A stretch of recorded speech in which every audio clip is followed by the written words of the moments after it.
আজ আমি আপনাদের এমন একটি গল্প বলবো যা শুনে আপনারা চমকে যাবেন।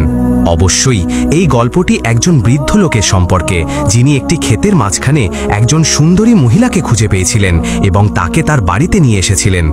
কয়েকদিন পর তিনি তার সৌন্দর্য প্রতিরোধ করতে পারলেন না এবং তার উষ্ণ রাতগুলি তার সাথে কাটানোর সিদ্ধান্ত নিলেন।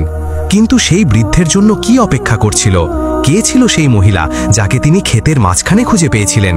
সেই মহিলার কি পরিণতি ছিল এবং সেই বৃদ্ধের কি পরিণতি ছিল? তার স্ত্রী রহস্যজনকভাবে মারা গিয়েছিলেন। সেই বৃদ্ধ সেই মহিলাকে নিয়ে তার ঘরে অন্ধকার রাতে কি করছিলেন? তাদের দুজনের কি পরিণতি অপেক্ষা করছিল? ঈশ্বর তাদের জন্য কি শাস্তি রেখেছিলেন এবং এই রহস্যময় গল্পটি শেষ পর্যন্ত কি শিক্ষা দেয়? আমার সাথে থাকুন, কারণ এই গল্পটি উত্থান পতনের এবং চমকে ভরা, এবং এর শেষে এমন ঘটনা ঘটবে যা আপনি কখনোই কল্পনা করেননি। কিন্তু গল্প চালিয়ে যাওয়ার আগে আমি আপনাদের কাছে অনুরোধ করছি, প্রিয় বন্ধুরা, এই ভিডিওটিতে লাইক দিন এবং মন্তব্য বক্সে আমিন শব্দটি লিখুন। দক্ষিণ ইরাকের একটি সবুজ গ্রামে বসরা শহরের কাছে আব্দুল্লাহ নামে একজন 70 বছর বয়সী ধনী জমিদার বাস করতেন। তার বাড়িটি ছিল একটি সাধারণ দালান এবং তার উঠোন লম্বা পাম গাছ এবং ডালিম গাছে ভরা ছিল। এটি গ্রামের কেন্দ্রস্থলে অবস্থিত ছিল। মাটির পাত্রে ফুল ছিল, যা তার মৃত স্ত্রী জহরার স্মৃতিচিহ্ন ছিল।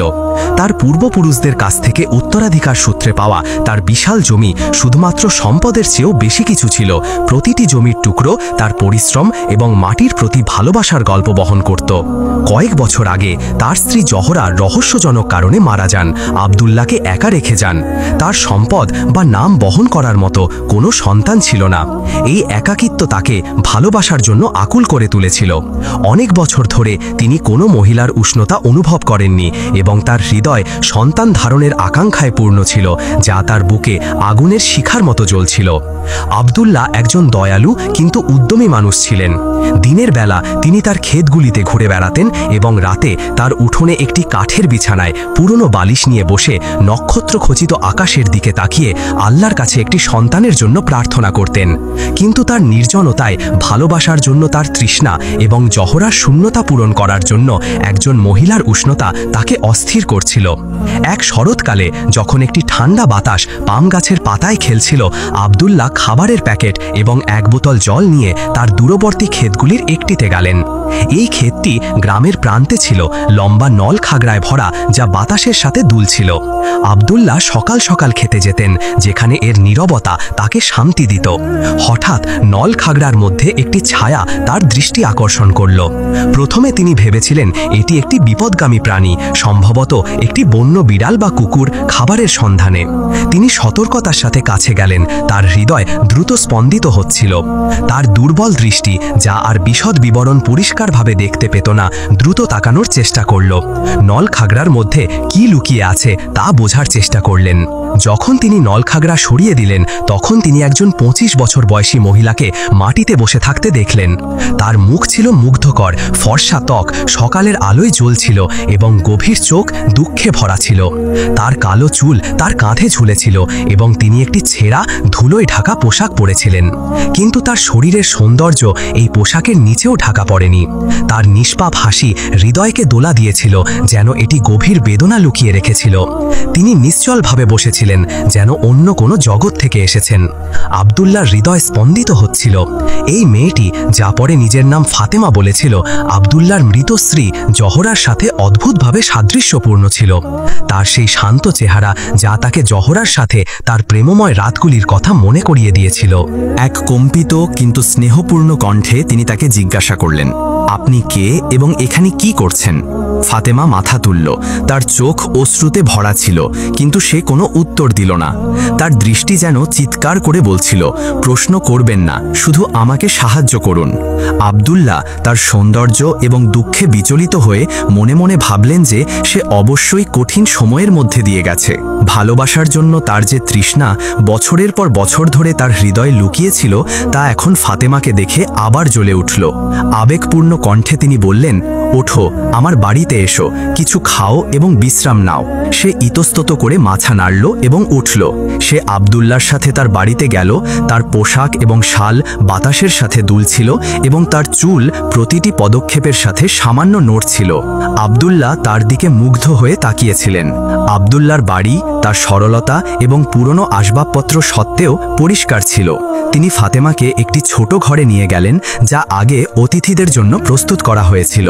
তিনি তাকে একটি পরিষ্কার পোশাক দিলেন, যা জোহরার ছিল, নরম কাপড় দিয়ে তৈরি এবং সূক্ষ্ম সূচিকর্ণ দিয়ে সজ্জিত, এবং বললেন, এখানে স্বাচ্ছন্দ্য বোধ করো। ফাতেমা, যে ক্ষুধার্ত এবং ক্লান্ত দেখাচ্ছিল, সাবধানে খেল এবং তার কিছু শান্তি ফিরে পেল। একটি সংক্ষিপ্ত কথোপকথনে সে বলল যে সে শহরের কঠিন পরিস্থিতি থেকে পালিয়ে এসেছে এবং একটি পরিবারের কথা বলল যারা তাকে তাড়িয়ে দিয়েছিল।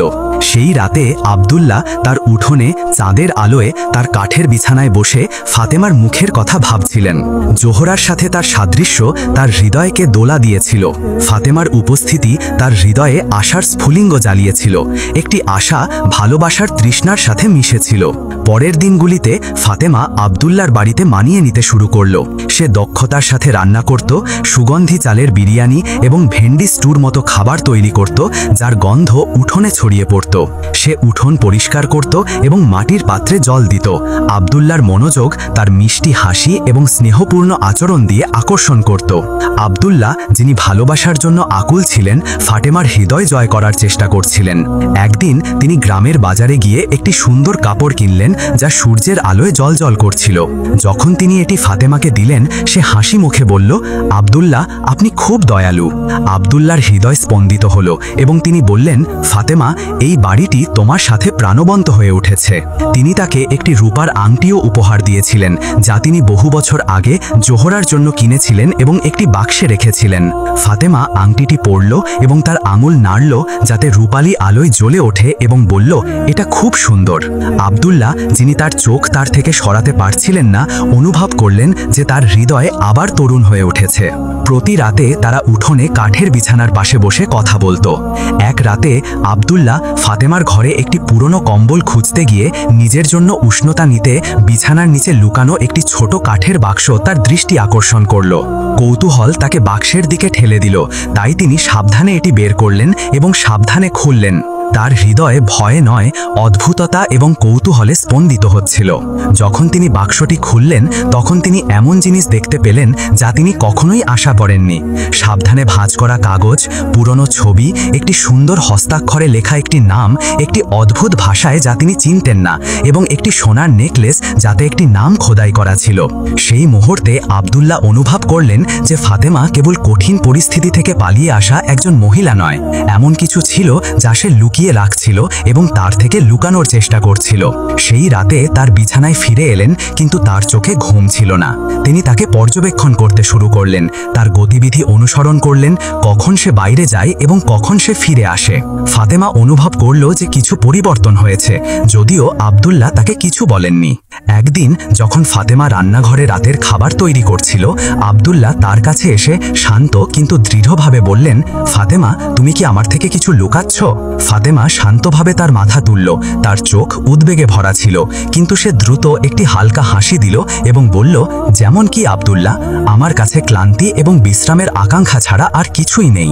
ভালোবাসা এক মুহূর্ত তার দিকে তাকালেন, কিন্তু কোনো উত্তর দিলেন না এবং অনুভব করলেন যে সে হয়তো সত্যি কথা বলছে। যখনই তিনি ফাতেমার ঘরের পাশ দিয়ে যেতেন, তখন মাঝে মাঝে ক্ষীণ কণ্ঠস্বর শুনতে পেতেন, কখনো কান্নার মতো আর কখনো যেন সে কারোর সাথে কথা বলছে, যদিও সে ঘরে একা ছিল।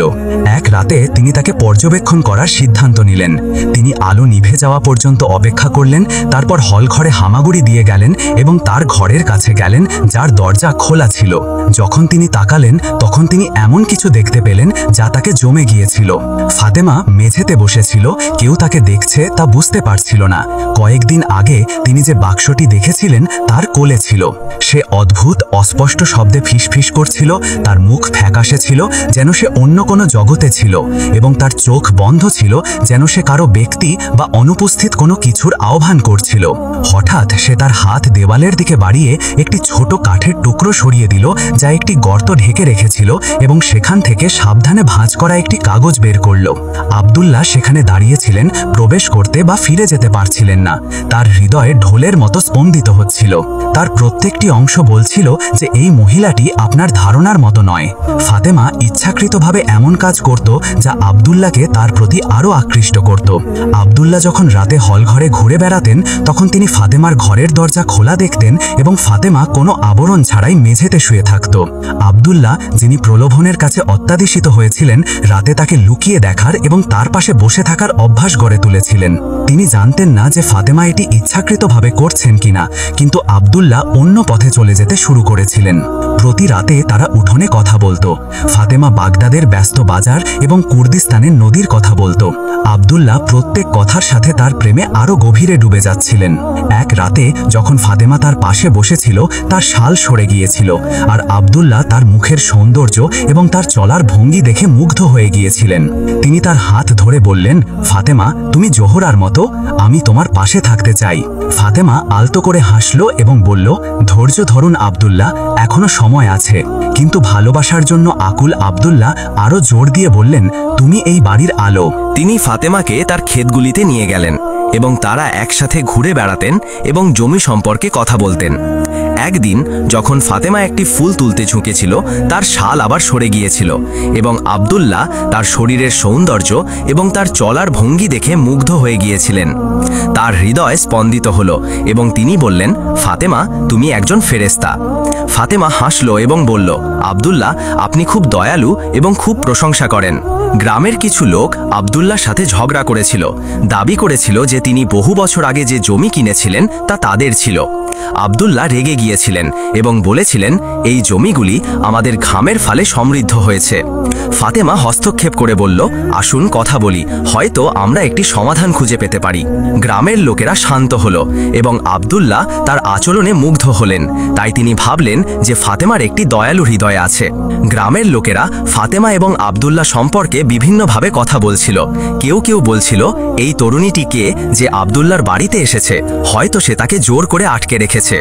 এবং অন্যরা বলছিল, হয়তো সে তাকে বিয়ে করেছে, কিন্তু তার বয়সের 1/3 বয়সী একটি মেয়ে তাকে কিভাবে বিয়ে করতে পারে। সবাই ফাতেমার সৌন্দর্য এবং আব্দুল্লাহর আচরণে মুগ্ধ হয়েছিল। আব্দুল্লাহ একজন যুবকের মতো ফাতেমার জন্য উদ্যমের সাথে কাজ করতেন এবং তার প্রতি তার ভালোবাসা প্রকাশ করতেন। এক রাতে আব্দুল্লাহর গুদামে আগুন লেগেছিল এবং সেখান থেকে অদ্ভুত ধোঁয়া উঠছিল। আব্দুল্লাহ আতঙ্কিত হয়ে বাইরে ছুটে গেলেন। ফাতেমা সাহসের সাথে কুয়ো থেকে অনেক বালতি জল নিয়ে এলো এবং আগুন নিভিয়ে দিল এবং এটিকে ছড়িয়ে পড়তে বাধা দিল। আব্দুল্লাহ ভয় এবং ভালোবাসার তীব্রতায় তাকে জড়িয়ে ধরলেন এবং বললেন, ফাতেমা, তুমি একজন ফেরেশতা। ফাতেমা বলল, আমি তোমার বাড়ি পুড়তে দেখতে পারিনি। আব্দুল্লাহ গ্রামের লোকেদের বিশ্বাস জয় করার জন্য আরও বেশি আগ্রহী হয়ে উঠলেন। আব্দুল্লাহ ফাতেমাকে তাদের সমাবেশে নিয়ে গেলেন। ফাতেমা তার স্নেহপূর্ণ আচরণ দিয়ে কিছু লোকের হৃদয় জয় করল। একজন প্রতিবেশী বলল, আব্দুল্লাহ, এই মেয়েটি আপনার বাড়িতে আশীর্বাদ নিয়ে এসেছে। আব্দুল্লাহ ফাতেমাকে আরও উপহার দিলেন। আব্দুল্লাহ, যিনি ভালোবাসার জন্য আকুল ছিলেন, অনুভব করলেন যে পৃথিবী তার। তিনি ফাতেমাকে শহরের বাজারে নিয়ে গেলেন এবং তাকে নতুন পোশাক এবং গয়না কিনে দিলেন। যখন ফাতেমা হাঁটছিল, আব্দুল্লাহ তার সৌন্দর্য এবং তার চলার ভঙ্গি দেখে মুগ্ধ হয়ে গিয়েছিলেন। তিনি তাকে বলতেন, তোমার মূল্য এর চেয়ে অনেক বেশি, আমি তোমাকে যা চাও সব নিয়ে আসব। আব্দুল্লাহ রাতে গোপনে ফাতেমাকে দেখতেন, তার সৌন্দর্য এবং তার গতিবিধিতে ডুবে থাকতেন। ভবিষ্যতে কি ঘটবে তা বুঝতে পারছিলেন না। শেখ আব্দুল্লাহ, যিনি এক সময় গ্রামের প্রধান ছিলেন এবং সবাই যার সম্পূর্ণতায় মুগ্ধ ছিল, এখন একজন তরুণীর প্রেমে উন্মাদ হয়ে গিয়েছিলেন, যে তাকে তার জ্ঞান হারাতে বাধ্য করেছিল। ফাতেমা, যিনি একটি নতুন পোশাক পরে তার সামনে বসেছিলেন, ইচ্ছাকৃতভাবে এমনভাবে বসেছিলেন যাতে আব্দুল্লাহ তার জ্ঞান হারান। আব্দুল্লাহ জোর দিয়ে বললেন, আমি তোমাকে সাময়িকভাবে বিয়ে করতে চাই। ফাতেমা বলল, ঠিক আছে, হয়তো এটাই আমার ভাগ্য। আব্দুল্লাহ অনুভব করলেন যে পৃথিবী তার। ফাতেমা তার প্রেমময় কথা এবং নরম স্পর্শ দিয়ে আব্দুল্লাহকে আরও আকৃষ্ট করত। এক রাতে যখন তারা একসাথে ঘরে ছিল এবং ভালোবাসার সাথে কথা বলছিল, ফাতেমা বলল, আব্দুল্লাহ, আপনি কি এই জমিগুলিকে আপনার সন্তানদের মতো ভালোবাসেন? আব্দুল্লাহ বললেন, কিন্তু আমার হৃদয় একটি সত্যিকারের সন্তান চায়। আপনি আমার সাথে থাকতে পারেন এবং আমাকে একটি সুন্দর সন্তান দিতে পারেন? ফাতেমা বলল, হয়তো আল্লাহ আপনার ইচ্ছা পূরণ করবেন। আব্দুল্লাহ আরও বেশি আগ্রহী হয়ে উঠলেন। কয়েক সপ্তাহ পর আব্দুল্লাহ এবং ফাতেমা একটি অস্থায়ী বিবাহ করলেন।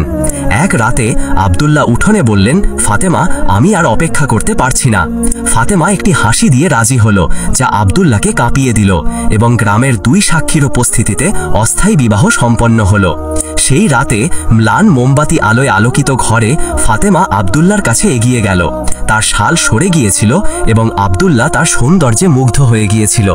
ফাতেমা ফিসফিস করে বলল, রাত তোমার আব্দুল্লাহ। আব্দুল্লাহ, যিনি বহু বছর ধরে এমন মুহূর্ত অনুভব করেননি, তিনি উত্তেজনা এবং আকাঙ্ক্ষায় ডুবে গেলেন। সেই রাতটি একটি অদ্ভুত উষ্ণতায় ভরা ছিল, ভালোবাসার উষ্ণতা যা আব্দুল্লাহ 20 বছর ধরে হারিয়েছিলেন। পরের রাতগুলিতে তাদের মধ্যে স্বামী স্ত্রীর মতো একটি আবেগপূর্ণ সম্পর্ক গড়ে উঠল। 70 বছর বয়সী আব্দুল্লাহ অনুভব করলেন যে তিনি আবার তরুণ হয়ে গেছেন। যখনই ফাতেমা তার কাছে আসত, তিনি তার সৌন্দর্যে ডুবে যেতেন।